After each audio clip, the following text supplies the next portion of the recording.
Hello and welcome back to Racing Roundup, where we talk about all things motorsport, and it is episode 10. We've made it to 10 episodes somehow, but yeah, time flies. It doesn't feel like 10 weeks since the first one, but it is. So yeah, thank you if you're still watching. It means a lot. It's on to the weekend's action. And F1 returned to the Red Bull Ring for the Styrian Grand Prix in Austria, and an embarrassing spin in practice for Valtteri Bottas. He spun in the pit lane after leaving his pit box, went over the painted lines in the pit lane and just lost it. The tyres weren't up to temperature, as it seems, and McLaren rightly complaining. After he nearly wiped out his mechanics, and he got a 3+ grid penalty for the race as a result. Maybe a bit harsh, but you know, he could have killed someone. So maybe the right penalty after all. Who knows? But Verstappen was on pole position at his team's home race, the Red Bull team at the Red Bull Ring in Austria. The race itself wasn't the best. Verstappen dominated the race. He really wasn't challenged at all. George Russell was on for his first points position with Williams. He qualified in P11 and then was promoted to P10 after a penalty for Yuki Tsunoda, and then in the race was up into P8 and was even catching Fernando Alonso in the Alpine, but an engine issue, a power unit issue, meant that he had to retire the race after several long pit stops. And it just seems to be a curse over George Russell. He just does not seem to be able to get those points with Williams after 3 years now. It's just painful to watch, but hopefully soon. The Williams seems to be fast around the Red Bull Ring, so maybe next weekend F1's back there, he could finally get those points. We'll wait and see if Williams have fixed those engine issues that he had. Driver of the day was Charles Leclerc. He at the start of the race didn't have a good moment. He hit the back of Pierre Gasly on the straight, putting Gasly out of the race and causing him to lose some of his front wing. But he had a very good charge back through the field, Leclerc, from effectively last to P8 at the P7 at the end of the race. So a very good result for Leclerc, which inherited him driver of the day. The race up front, though, I don't know why Verstappen shouldn't have been allowed to dominate that race, because Mercedes were in the prime position to do the same strategy that they have done in the past, where Verstappen is on the one stop, but it's a tight one stop, having to manage the tyres. Hamilton could have come in for a second stop and then charged him down late on in the race. Yes, Verstappen could have come in as well, but on the one-stop strategy, Mercedes were never going to win. So they needed to at least give Hamilton a chance by coming in. Even if Verstappen came in, that increases the percentage of risk for Verstappen.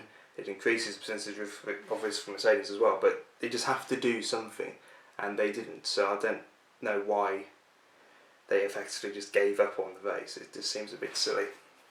And now, after the race, they announced that Mercedes aren't going to be bringing any more updates to the 2021 car. All the resources will be focused on 2022. So it feels like they're kind of giving up on the championship already, which is very odd. We'll wait to see if that actually transpires, that they're not bringing any more updates, or if that's just a lie. It could go either way. But it's just a bit of a weird feeling around Mercedes at the moment with regards to their fight for the championship. In the race, Verstappen winning ahead of Hamilton in dominant style, and then Valtteri Bottas coming home in third, which means in the standings it is Verstappen leading on 156 points, ahead of Hamilton on 138, extending that championship lead, and Sergio Perez remains in third on 96 points after P4 finished today, 2 days ago. And then in the constructors standings, Red Bull still lead on 252 points, ahead of Mercedes on 212, and then McLaren are third on 120 points. On Monday, it was announced that Guan Yu Zhou, the Alpine Academy driver, will make his practice debut in Formula 1 next weekend for the Austrian Grand Prix, with Alpine obviously, so that'll be great to see the Formula 2 Championship leader finally getting to grips with some F1 machinery on an F1 race weekend, so potentially lining up for future drive at Alpine in the near future. After nearly 700 days, W Series was finally hitting the track once again for a race weekend, with the Styrian Grand Prix support race at the Red Bull Ring. W Series moving to support Formula 1 this year after supporting the DTM Championship in 2019. The 2020 Championship was cancelled unfortunately due to COVID. But after nearly 700 days, it was Alice Powell who was fastest in practice, who took pole position in qualifying and went on to win the race in relatively dominant fashion. She led from start to finish, didn't really come under any pressure, survived a late race safety car as well to take the victory for Racing X. W Series for the first time using a new team format ahead of a full teams championship format in 2022. After 2019 there weren't any teams at all, it was just drivers. Jamie Chadwick suffered a reliability problem in qualifying, eventually qualified down in P8, but in the race it went from bad to worse because on the second lap she was hit by Jessica Hawkins on the second lap, putting her down to the back of the field, but thankfully a late race safety car, like I said earlier, saved her race. She was managed to climb back up the field and ended up finishing in P6 after Hawkins' penalty was applied after the race, which meant Alice Powell obviously took the victory. Sarah Moore came home in second for Scuderia W, and Fabian Volven third for Bunker Racing, and then obviously the championship is the same as the race 1 finish. The British Touring Car Championship took to Brands Hatch for the third round of the season using the Brands Hatch Indy circuit, the shorter circuit at the Kent venue, and in qualifying it was Dan Rowbottom taking his maiden pole position for Halfords Racing with Cataclean on his second season in the touring cars after a year out last year, and it was a Halfords Racing front row lockout with Gordon Shedden qualifying just 5,000 of a second behind in second. But in the first race, Rowbottom unfortunately made a pretty poor start, which he admitted himself was just a dreadful start. He dropped down quite a few positions from the front row of the grid. Tom Oliphant in the BMW, the rear-wheel drive BMW, obviously made a great start being rear-wheel drive, they always do. Went from the second row to lead out of turn 1, and then went on to fend off Gordon Shedden after a late charge from him to win the race, just his second career win in the BTCC, ahead of Gordon Shedden for Halfords Racing with Cataclean, and Dan Rowbottom managed to climb back to third for his first podium in the touring cars, which means from next season, assuming he's around next season in touring cars, he will no longer be in the Jack Sears Trophy like he is this year, because the Jack Sears Trophy is the little championship they have on the side for drivers who are yet to score an overall podium finish in the series, which was changed slightly from a few years ago where it used to just be for rookies, but that's the ruling for it now, which means Rowbottom will no longer be in that championship from next year. In the second race, obviously the grid was decided by the results of the first race, but on the second lap, Gordon Shedden and Stephen Jelly collided.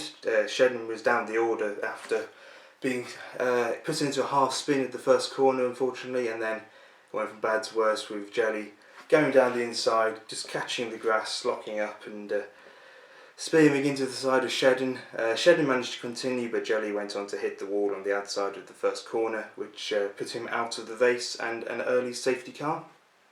Another championship contender, Jake Hill, suffered a bad race in the second race, suffering a puncture whilst fighting for the podium positions in his MB Motorsport Ford. The fight for the victory, however, was between Tom Oliphant and Tom Ingram, the two Toms fighting it up at the front in the BMW and the Hyundai.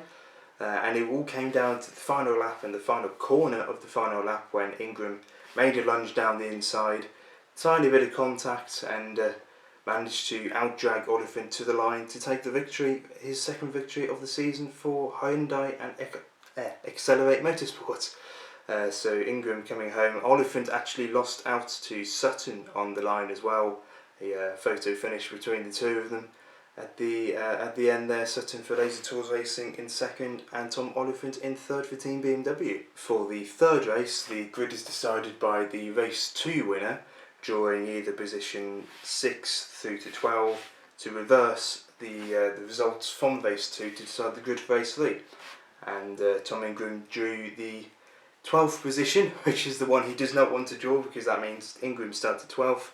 And the person who finished in 12th in race 2 starts from pole for race 3, and that was Adam Morgan in the Car Gods with Sicily Motorsport BMW. Sicily Motorsport using BMW for the first time this year, and he dominated the race. It was actually a bit of a tame race 3, which is unusual for touring cars, because it's normally the craziest race, because they don't need to save the car for any other race for that weekend. Jack Goff was on the front row alongside him in the Cooper's first ever front row start. New for this year, that car. Made a poor start but managed to fight back to finish in P2 for Cooper's first podium as well. And Aidan Moffat won a photo finish with Jason Plato at the line by just 12,000 of a second to finish in third. So Adam Morgan taking his first victory of the season.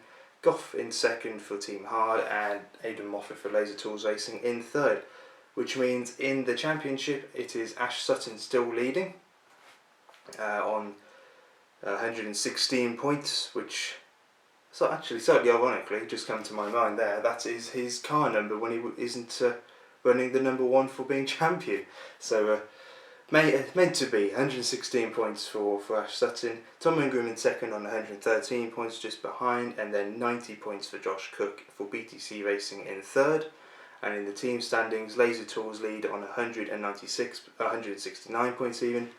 Ginster's Accelerate with Trade Price Cars are second on 156 points, and then Team BMW third on 138. For the first time in 19 years, the Wild Rally Championship returned to Africa for the Safari Rally Kenya, one of the most infamous and most gruelling rallies of ever really in the Wild Rally Championship. And that proved itself from the first day, with several of the big hitters in the series all suffering problems within the first day of the event. You had Evan Evans on stage 3 suffering a suspension failure right at the end of the stage after hitting a rock. Rear damper issue for Sebastian Ogier, the championship leader, put him out of contention initially in that first day. Danny Sordo for Hyundai got stuck in a ditch of all things, and then Kalle Rovanperä also got stuck in the sand, which was just all on day 1. It just shows just how tough that rally is. Terry Nouveau, as a result, ended up dominating the rally up until the last day, where he suffered a right rear suspension failure as well, not seemingly after hitting anything, just a failure on his Hyundai, which caused him to retire from the event on the final day after dominating, absolutely gutting. Takamoto Katsuta for Toyota was looking like he could take his first victory in the World Rally Championship, but Sebastian Ogier managed to claw back after his deficit from the first day to take the victory and extend his championship lead as a result for Toyota. Katsuta coming home in second for his first podium, and Oit Tanak coming home in third, one of the few drivers not to be badly hit by any problems. Which means in the championship, Ogier now has a pretty large lead, 133 points over Elvin Evans on 99, the two Toyota drivers, and Nouveau in third for Hyundai on 77 points. And in the team standings, Toyota lead on 273 points ahead of Hyundai on 214, with M Sport Ford in third on 109 points. MotoGP took to the Dutch circuit of Assen for the Dutch TT, the Motul TT Assen, the official title of the event. And in Maverick Vinales was very much one of the focal points of the weekend. He took pole position, his first pole of the season, looking like he could come back after a difficult start. He won the first race of the season, but since then has been pretty much nowhere, whilst his teammate Quartararo has been the dominant force of the season, really. But unfortunately, that did not transpire in the race. Quartararo ended up dominating. Vinales was swallowed up at the start of the race. Quartararo dominating. He had an early battle with Pecco Bagnaia at the start for Ducati, but wasn't able to challenge the Yamaha rider really. He went on to win ahead of Vinales, who did claw back to second to be fair and was catching Quartararo at the end of the race, but not enough laps for him to do so, and Joan Mir coming home in third for Suzuki. After the race and after the weekend, Maverick Vinales actually announced he was going to be leaving the factory Yamaha team after 2021, a year early in his contract. The contract he had ran to the end of 2022, but he is leaving after this year, a year early, after talks before the weekend that he could be considering a surprise move to Aprilia, the team that is becoming a sole factory outfit instead of the current Aprilia Team Gresini outfit that is existing at the moment. The two parting ways, and Team Gresini and Aprilia coming to separate teams. But Vinales looking like he could be moving to the factory Aprilia team from next year, which will be interesting to see how he does there.